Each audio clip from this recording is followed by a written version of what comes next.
कक्षा में मैंने क्या पढ़ाया था आप लोग को? संज्ञा। तो आज मैं आप लोगों को सर्वनाम के बारे में जानकारी दे रही हूँ, ठीक है?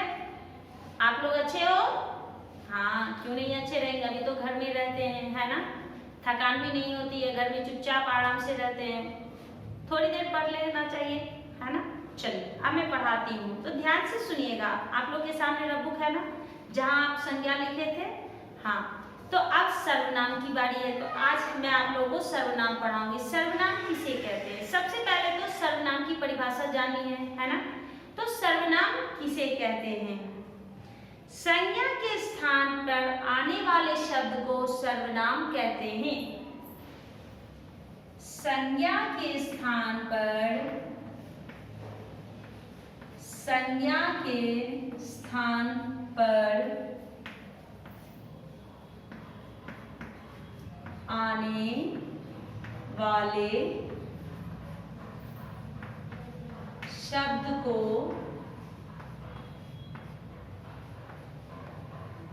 सर्वनाम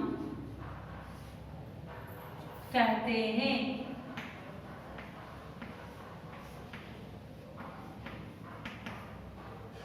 जैसे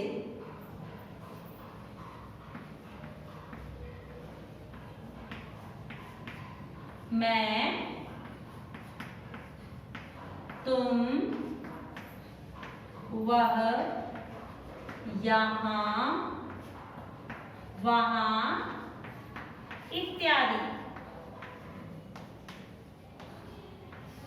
ठीक है? तो मैंने यहाँ लिखा संज्ञा के स्थान पर आने वाले शब्द को क्या कहते हैं? सर्वनाम कहते हैं। अब जैसे मैं, तुम, वह, यहाँ, वहाँ इत्यादि आप लोग जानते हैं। अब जैसे कि इसमें दिया हुआ रहेगा कि वह गायक है, वह गायक है, तो अब इसमें सर्वनाम क्या होगा? गायक क्या है? संज्ञा है, तो वह क्या हो जाएगा? सर्वनाम। क्योंकि मैंने वहां किसी का नाम नहीं दिया, किसी का नाम दिया नहीं दिया, इसलिए वो क्या हो जाएगा? वह जो है सर्वनाम होगा, क्योंकि वो संज्ञा के बदले आया है। वह क्या है? संज्ञा के बदले आया है, इसलिए वह सर्वनाम हो गया। ठीक है? अब हम आगे पढ़ते हैं। सर्वनाम कितने प्रकार के होते हैं? सर्वनाम 6 प्रकार के होते हैं।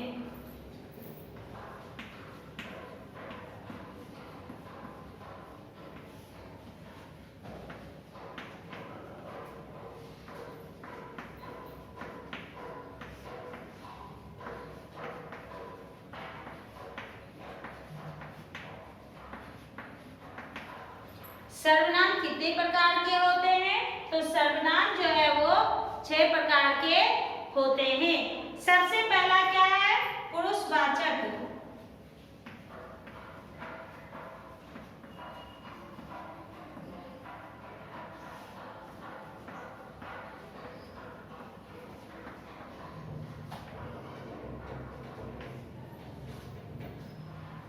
पुरुषवाचक के बाद क्या है? निश्चयवाचक।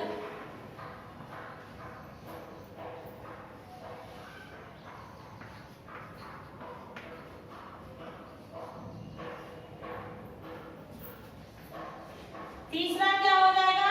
अनिश्चयवाचक।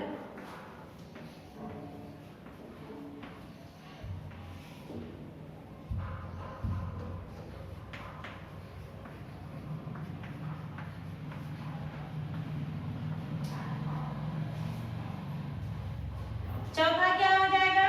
प्रश्नवाचक।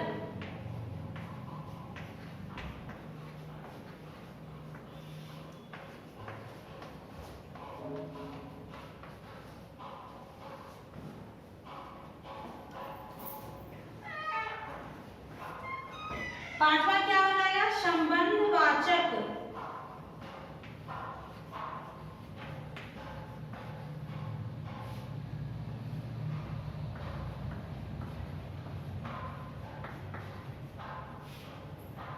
छठा क्या हो जाएगा? निजवाचक।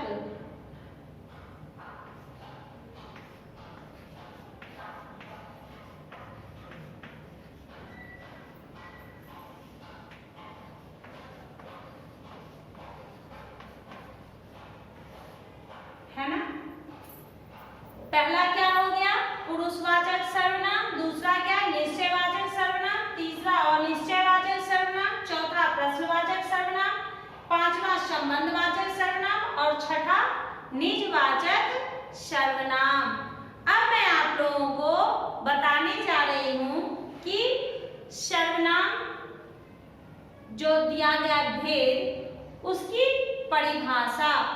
ठीक है बच्चों, आप लोग तैयार हैं? चलिए, अच्छी बात है।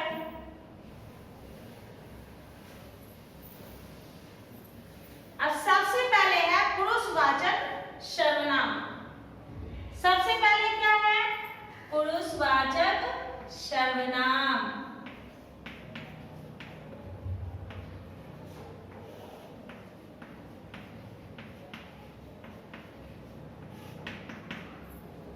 पुरुषवाचक सर्वनाम में किसी व्यक्ति के लिए प्रयोग होने वाला सर्वनाम जो है पुरुषवाचक सर्वनाम कहलाता है।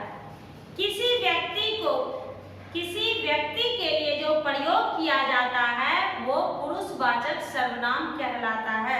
अब इसमें भी 3 पुरुष होते हैं, उत्तम पुरुष, मध्यम पुरुष, अन्य पुरुष। उतना आपको पढ़ने की आवश्यकता अभी नहीं है, केवल आप ये जान लीजिए कि इसके भी 3 भेद होते हैं, उत्तम पुरुष, मध्यम पुरुष और प्रथम पुरुष। अब देखिए, उत्तम पुरुष में क्या होता है, बोलने या लिखने वाला, बोलने या लिखने वाला, बोलने वाला या लिखने वाला, वो जो होता है अपने लिए जिस सर्वनाम का उपयोग करता है उसे उत्तम पुरुष कहते हैं। जो खुद के लिए बोलता है और लिखता है उसे उत्तम पुरुष कहते हैं। मध्यम पुरुष, सुनने वाला या सामने वाला व्यक्ति, सुनने वाला या सामने वाला व्यक्ति जो होता है उसके लिए जो हम सर्वनाम का उपयोग करते हैं वो हो गया मध्यम पुरुष। अन्य पुरुष में क्या होता है, वक्ता और श्रोता को छोड़कर, यानी बोलने वाला, वक्ता कौन होता है, बोलने वाला, श्रोता कौन होता है, सुनने वाला। याद रखिएगा, वक्ता बोलने वाला, श्रोता सुनने वाला। इसको छोड़कर किसी अन्य व्यक्ति के बारे में जो सर्वनाम हम इस्तेमाल करते हैं उसे अन्य पुरुष कहते हैं। उसे क्या कहते हैं, अन्य पुरुष कहते हैं। अब जैसे कि यहाँ दिया हुआ है आपको, इसमें हम लोग लिख सकते हैं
जैसे कि यहाँ मैंने लिखा, किसी व्यक्ति के लिए जो सर्वनाम हम इस्तेमाल करते हैं उसे पुरुषवाचक सर्वनाम कहते हैं। जैसे वह जाता है, वह खाता है, वह सोता है, क्या हो जाएगा, पुरुषवाचक सर्वनाम। समझ गए? अब हम लोग लिखेंगे निश्चयवाचक सर्वनाम। पुरुषवाचक सर्वनाम के बाद क्या निश्चयवाचक सर्वनाम।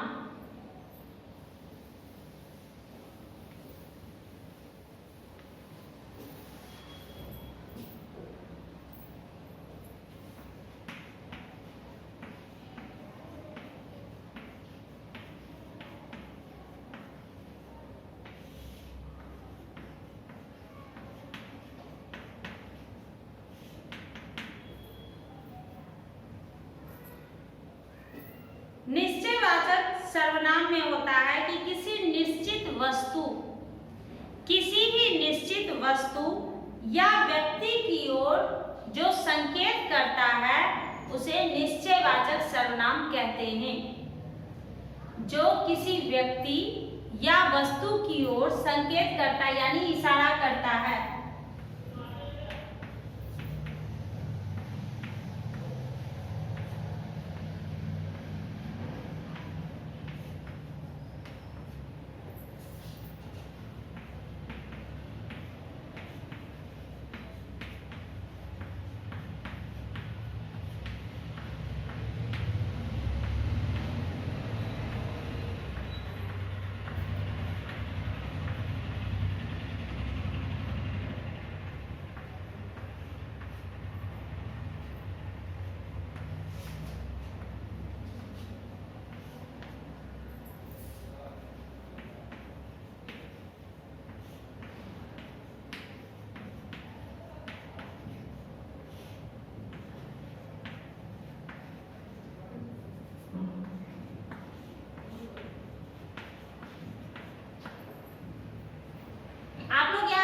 टीचर ने क्या लिखा? जो किसी व्यक्ति या वस्तु की ओर संकेत करता है उसे निश्चयवाचक सर्वनाम कहते हैं। अब जैसे कि रहेगा कि ये खतरनाक है, इसे मत छूना, ये खतरनाक है, तो निश्चय ही वो खतरनाक होगा, इसलिए हम लोग उसे निश्चयवाचक सर्वनाम कहते हैं। जो निश्चय है, जो निश्चित है।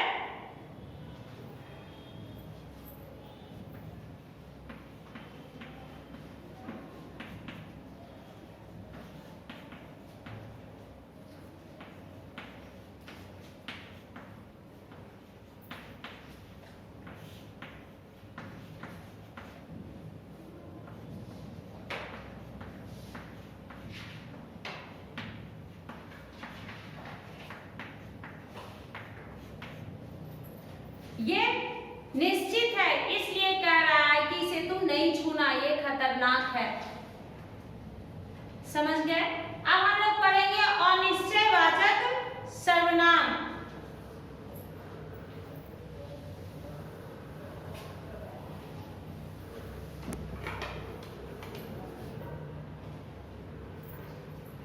तीसरा है अनिश्चयवाचक।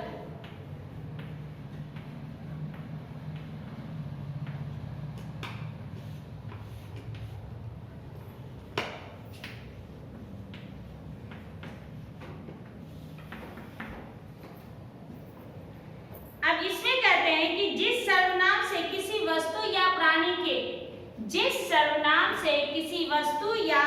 प्राणी के अनिश्चय का ज्ञान हो उसे अनिश्चयवाचक सर्वनाम कहते हैं। जैसे कि शायद कोई आया, मैं जान नहीं रही हूं इसलिए मैं बोल रही हूं कि शायद कोई आया, ये नहीं मालूम है कि कौन आया, इसलिए हम उसे क्या बोलते हैं? अनिश्चयवाचक। शायद कोई आया, अनिश्चयवाचक। अब जैसे कहेंगे क्या, दरवाजा खोलो देखो पापा आ गए, तो क्या होगा कि वो निश्चयवाचक होगा, क्योंकि मुझे मालूम है कि वो आ गए हैं, इसलिए वो निश्चयवाचक सर्वनाम होगा। और अनिश्चय में जिसमें कि किसी चीज का पता ना हो, जिस सर्वनाम से किसी वस्तु या प्राणी का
जिस सर्वनाम से किसी वस्तु या प्राणी का अनिश्चय ज्ञान हो उसे अनिश्चयवाचक सर्वनाम कहते हैं। इसमें क्या है कि अब अनिश्चयवाचक सर्वनाम जिसे हमको किसी के आने की खबर ना हो, जैसे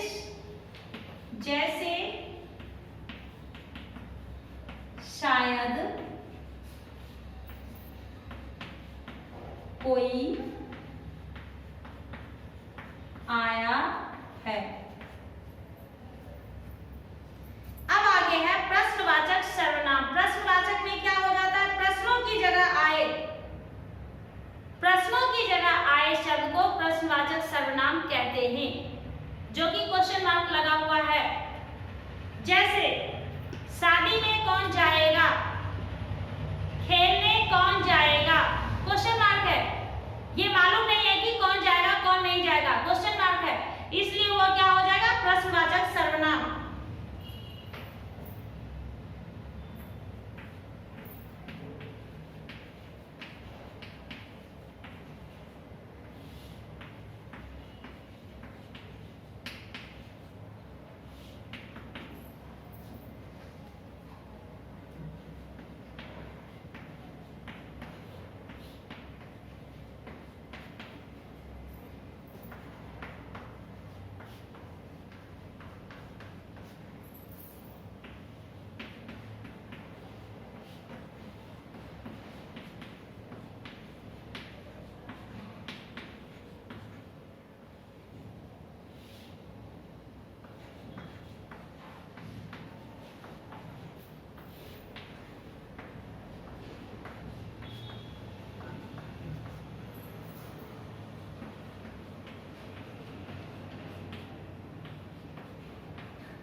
जैसे खेलने कौन जाएगा, ये क्वेश्चन मार्क है, ठीक है, ये आपका क्वेश्चन मार्क हो गया, इसलिए यह प्रश्नवाचक सर्वनाम कहलाएगा। समझ गए? आप लोगों को तो लिखा हुआ है, इसलिए टीचर बोल रही है इस तरह से, ताकि आप लोग एक बार उसे दोहरा सके। आगे क्या दिया गया है, संबंधवाचक।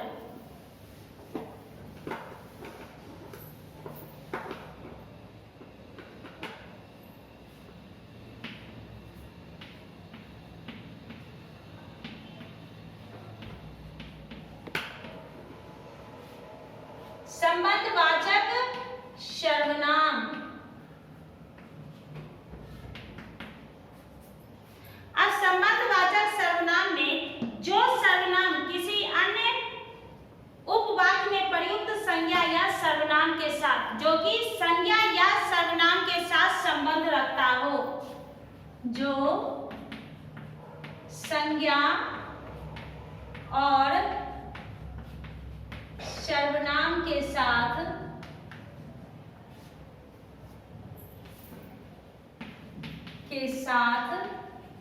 संबंध रखता हो,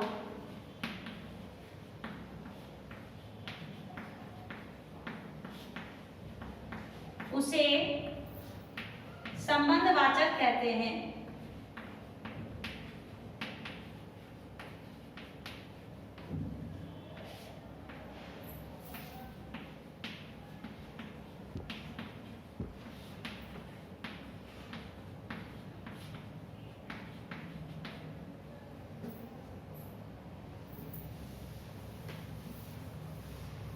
जैसे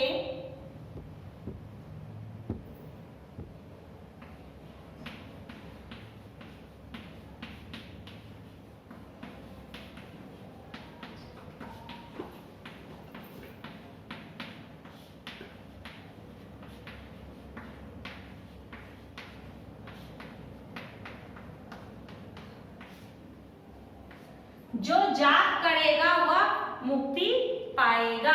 आप लोग इसे अच्छी तरह से पढ़ करके याद करके आइएगा। होमवर्क आप लोगों का रहा।